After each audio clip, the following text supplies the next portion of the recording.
and he drives one in the air to deep right field. Yastrzemski looks up, and that is way out of here. Jeff McNeil with a long two-run homer. His second home run of the season, a two-run shot.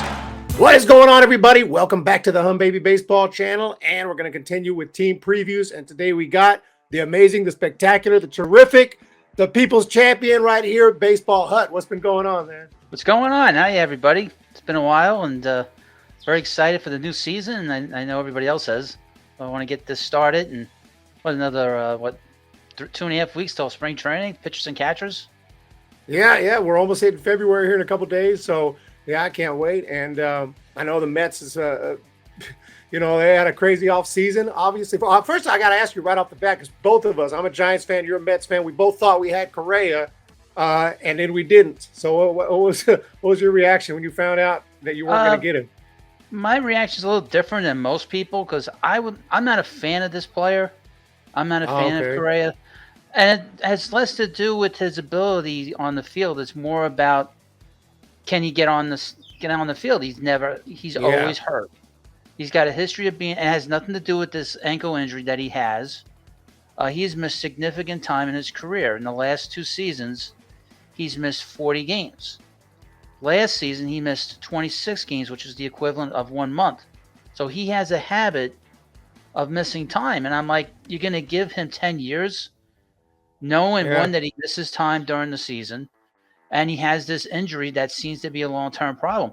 And he lost a lot of money. He lost money from the contract he had with the Giants to the Mets, and then he lost he lost like $150 million from the Giants to the Twins.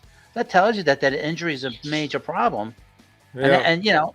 And like I said, like I've been saying, I have no problem as a player. If the Mets signed him to a 4-year contract, that would have been fine. Or even the 6-year deal he got with the Twins.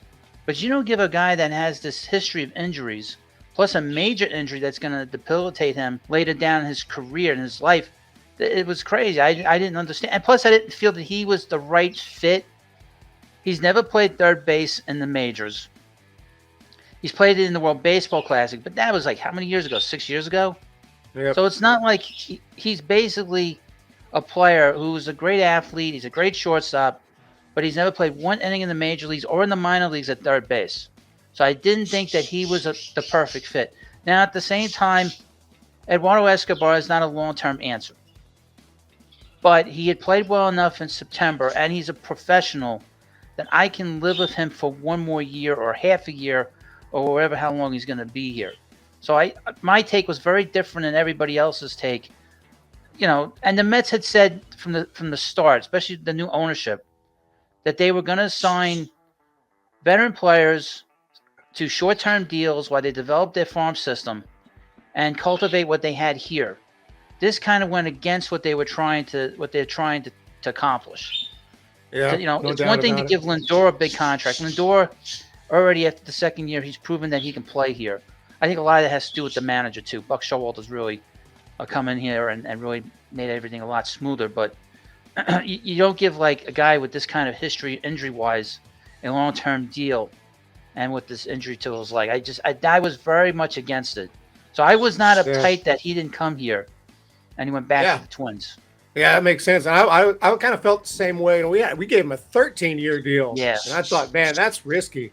That's really risky. I mean, I was excited to see him and excited to see what he could bring to the team. But when that didn't go through, I was kind of like, well, that might be a blessing in disguise right there. Because, I mean, I can't imagine he's still going to be productive in his late 30s when he couldn't stay healthy in his 20s.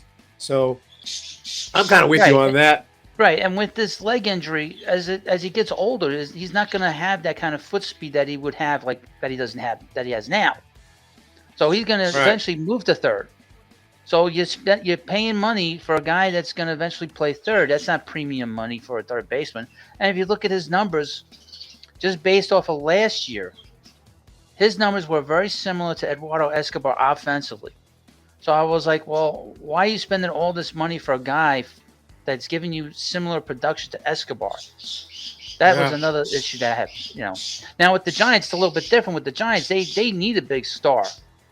The Giants are desperate for a big star. That's why they're going to be in Ohtani next offseason. In a big way. Yeah, that's true. Yeah, we definitely do. Yeah, I haven't had a star for the long. I mean, now Buster Posey's retired, and all our guys are older and moving on.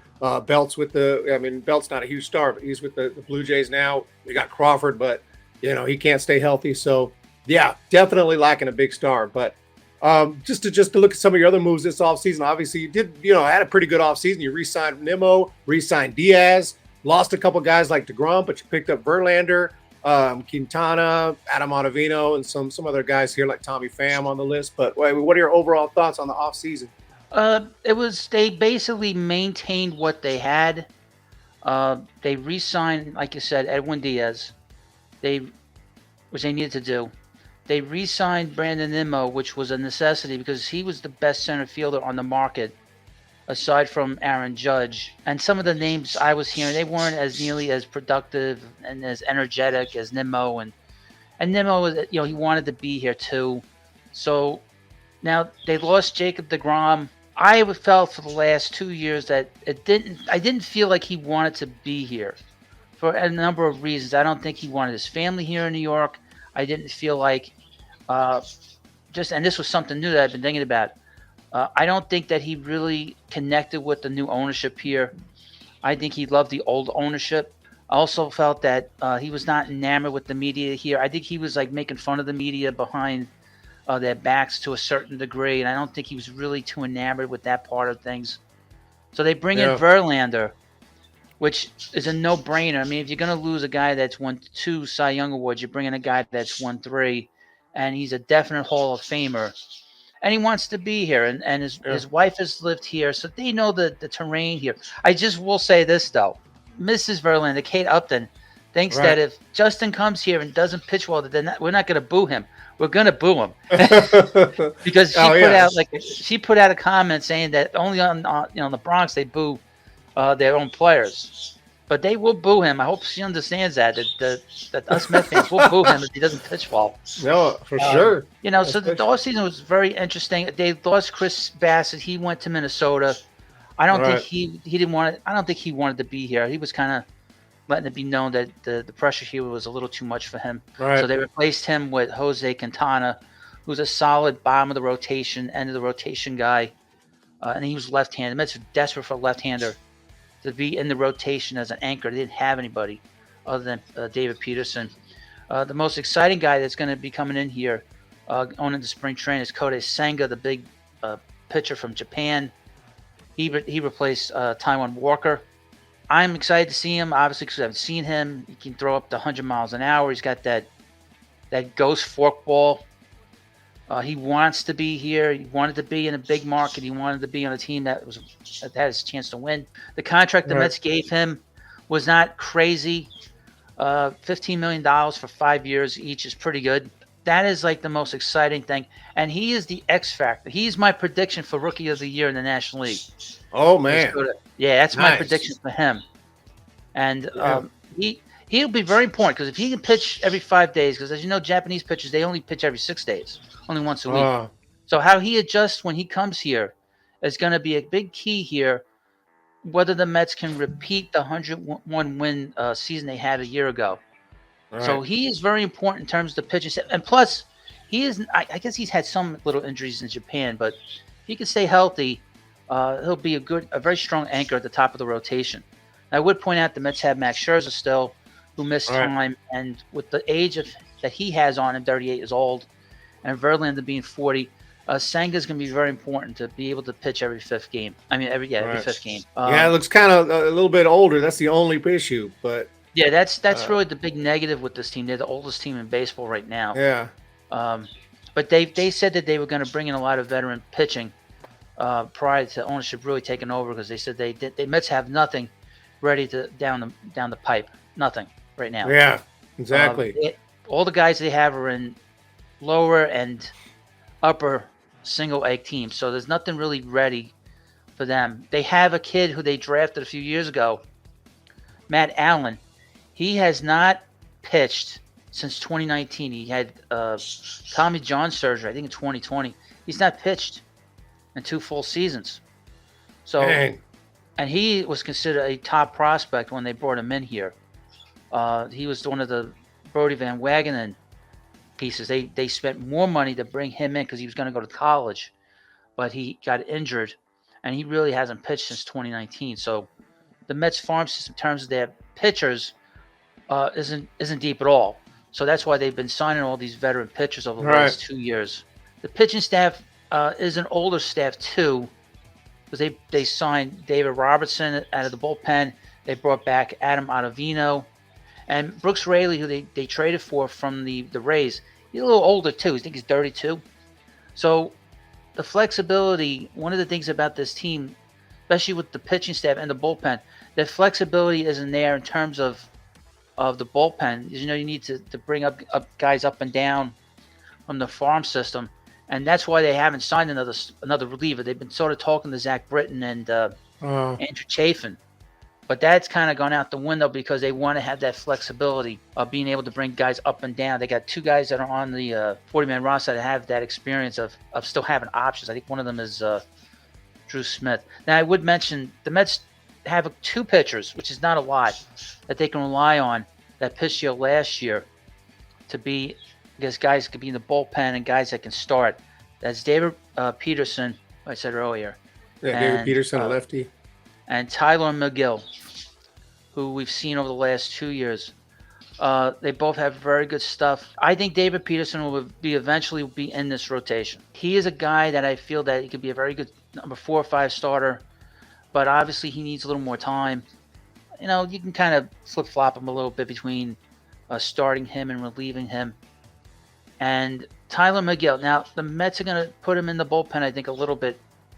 But I am not enamored with that idea because he did not take well to it last season. He didn't pitch well in September and October. And just knowing his stuff and knowing his injury history here in the majors, I didn't feel that he's not exactly what the Mets need out of that bullpen. Right. But I really like his stuff. He was the starter of the no-hitter last year. So he started that game against the Phillies. Right. Oh, yeah. On, I guess, April 29th to April 30th of last year. So his stuff is top-notch. He started opening day. He was the opening day starter. And his April was so strong that's how the Mets got off to such a fast start last year, because he pitched so well in April. But he has very little experience in the minor leagues because of 2020. There was the pandemic and there was a lockout and lockdown. So he lost a year of experience. That's the thing about these minor leaguers that are still kind of minor leaguers. That's why a lot of them are behind in terms of the development. His development is behind in terms of managing the game and managing his body. That's why he has had injuries over the last 2 years that has sort of hampered him a little bit. But his stuff is about as good as it gets. He throws 99 miles an hour. He's not quite there yet. He needs more time. I wish they'd sent him down to the minor leagues because of the need of having another starter in here just in case of the age of some of these starters. They're going to need him here. But I'd like to see him start in the minors this year. But okay, so I mean, that's pretty much covers the rotation and the bullpen. So, I mean, if everyone stays healthy, it's pretty freaking solid. It's one of the better rotations in the game, but that's the big key. Because like you said, it's a little bit older. I mean, Justin Verlander is going to be 40. But, I mean, he's been looking good. And then you have the lineup, obviously, we have to look at here with Nimmo. I don't know if you agree with this lineup here. It's just a sample here on Fangraphs with Nimmo, Marte, Lindor, Alonso, McNeil, Vogelbach, Mark Hanna. Then you have Escobar and Omar Narvaez right now is listed as your catcher. So, I mean, what are your thoughts on this lineup? I think that's fine. You don't want to get too crazy with the lineup. I thought the lineup was very strong last year. The biggest issue with the lineup is they need another power hitter. Vogelbach, in my view, I'm not going to pick on him, but he takes too many pitches. For a big guy, he takes way too many pitches. A little too patient for my taste for a DH. But really, the top 4 is great. I mean, Marte is until you watch him every day, you don't realize the kind of impact player he is.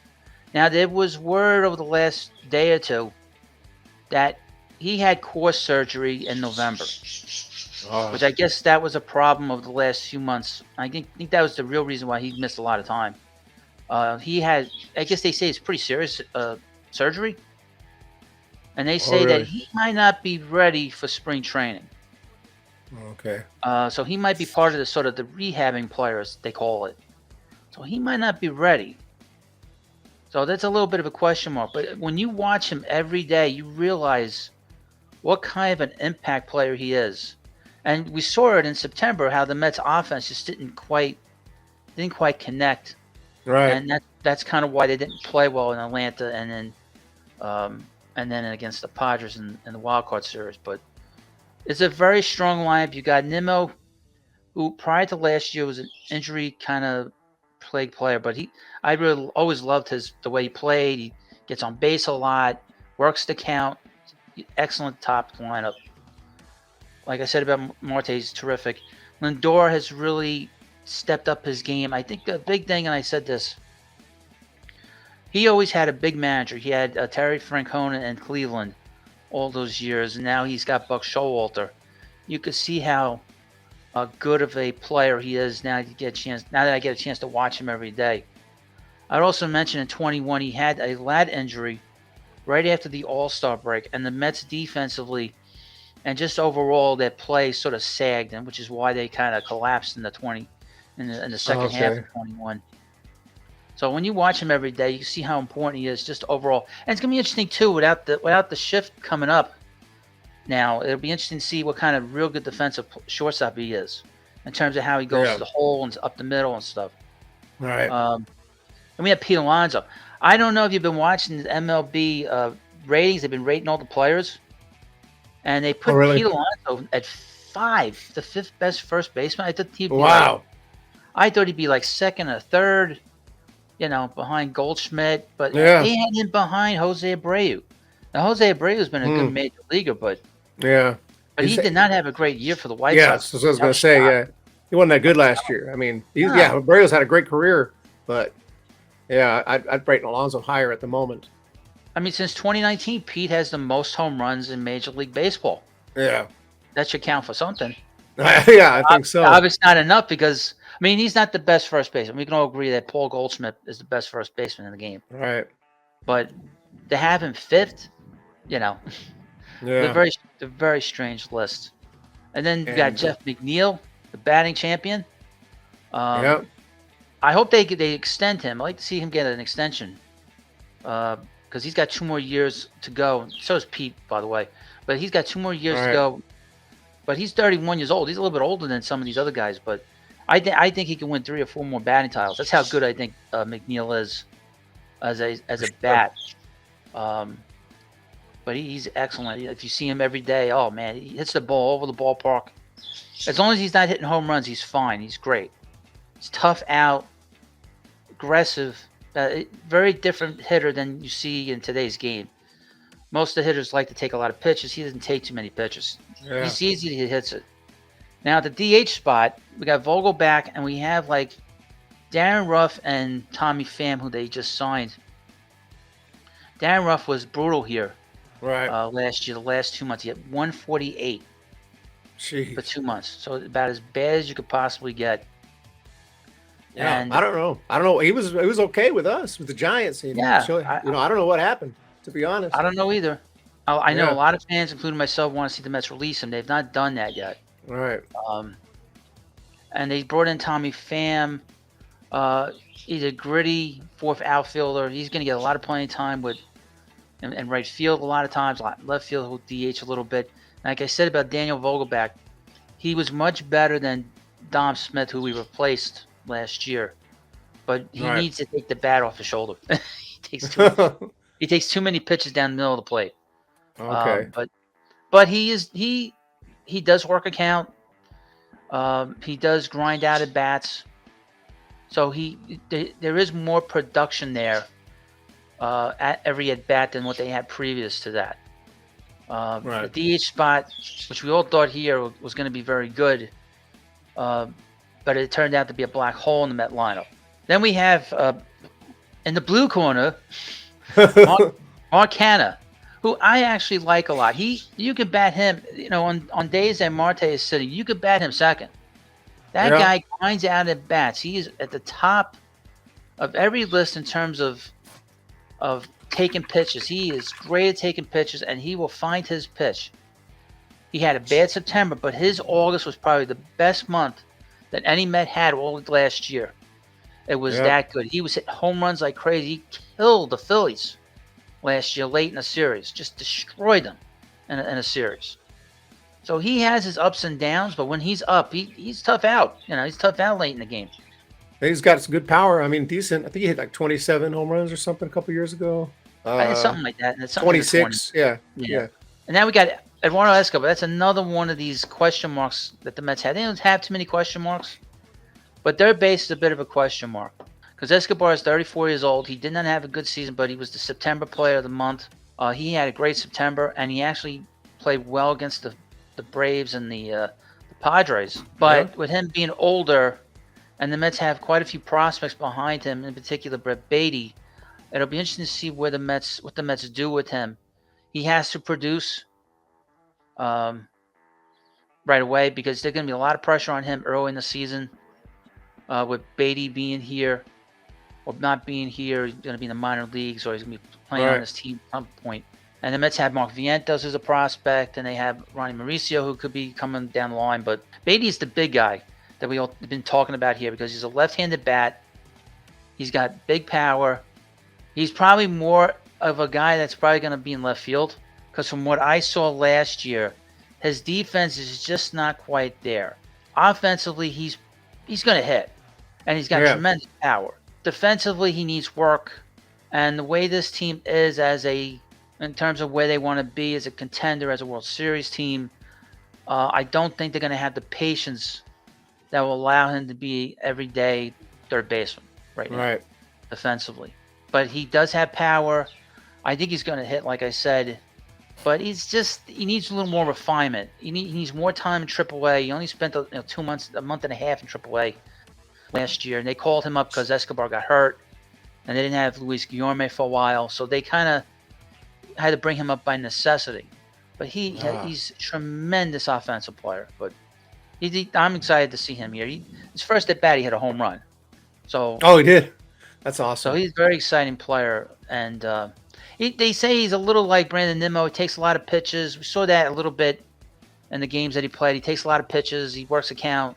He's a little older. When the Mets drafted him, he was 19 years old out of high school, so he's a little bit older. So there was some question mark as to whether he could be a good minor league player. It turned out he was a very good minor league player. It's just a matter of refining his game to the major leagues. Right. Now this offseason, the Mets finally traded James McCann to the Baltimore Orioles, and they brought in Omar Narvaez on a 2-year deal. I guess he was played with the Brewers. He's a very good defensive catcher. And Mets have Tomas Nido, who's the other catcher in the that they have. I like Nido a lot defensively.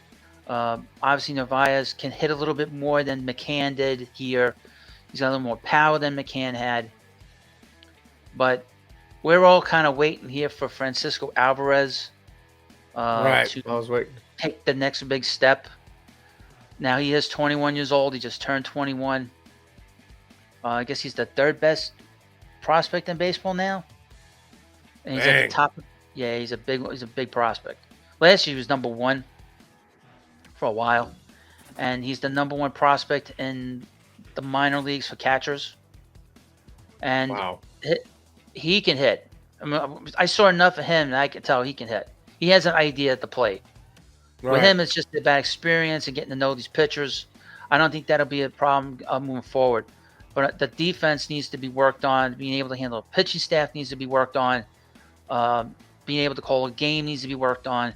And these are things that they really can't afford to do right now, considering they are a World Series team, a World Series contender. That is going to be an issue for him going into spring training.